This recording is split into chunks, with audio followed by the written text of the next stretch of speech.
Hay mga mi, ganito rin ba kayo pag nakakita ng maraming tupi na damit? Tinitingnan nyo pa lang, parang nakakatamad na. Alam nyo ba, I treat this as an achievement kapag natapos ko yung mga tupiin na ganito. Kayo rin ba ganun? Kadalasan nga noon kapag nakikita kong marami na nakatambak na tupiin, parang gusto ko na lang makatulog at totoo nga, ganun talagang nangyayari mga mi. Yung tipong isa, dalawa pala yung natutupi ko, tapos mamalay ako, nakahilata na ako, tapos inaantok na ako. O di kaya naman, mas mababaling ako sa pagsiselfone, tapos mamamalayan ko na ang tagal ko na palang nagpipipindot at nag-scroll dun sa cellphone ko. At yung mga tupiin ko, wala ang pagbabago, andun pa rin nakatambak. Sa totoo lang, isa ito sa mga favorite kong gawain sa bahay. Siyempre kabaliktaran, no? Inip na inip talaga ako kapag ito na yung gagawin ko. Para bang bumibigat na bigla yung braso ko.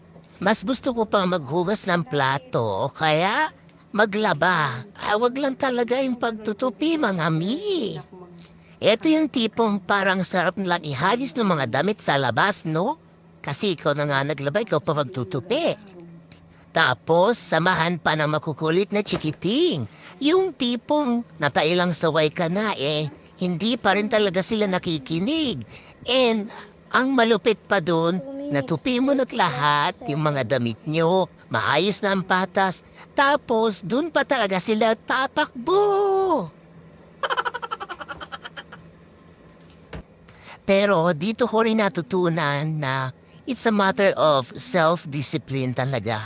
Yung tipong kung may gagawin ka talaga at kailangan mong tapusin, iset aside mo muna yung nagdi-distract sa'yo like cellphone. At i-focus mo lang yung isip mo at sarili mo dun sa gagawin mo hanggang sa maging part na siya ng sistema mo at makasanayan mo nang gawin. Natutunan ko rin talaga mga moms na yung pagiging matyaga at pasensya talagang magagamit mo sa lahat ng gawain.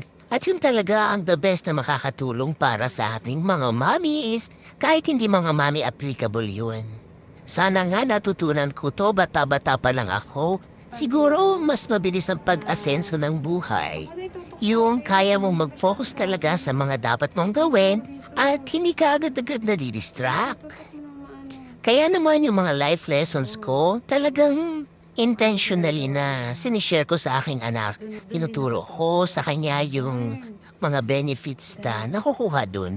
And for her to be equipped na rin para pag lumabas siya ng aming tahanan, ready siya sa mga posibleng ma-encounter niya sa labas.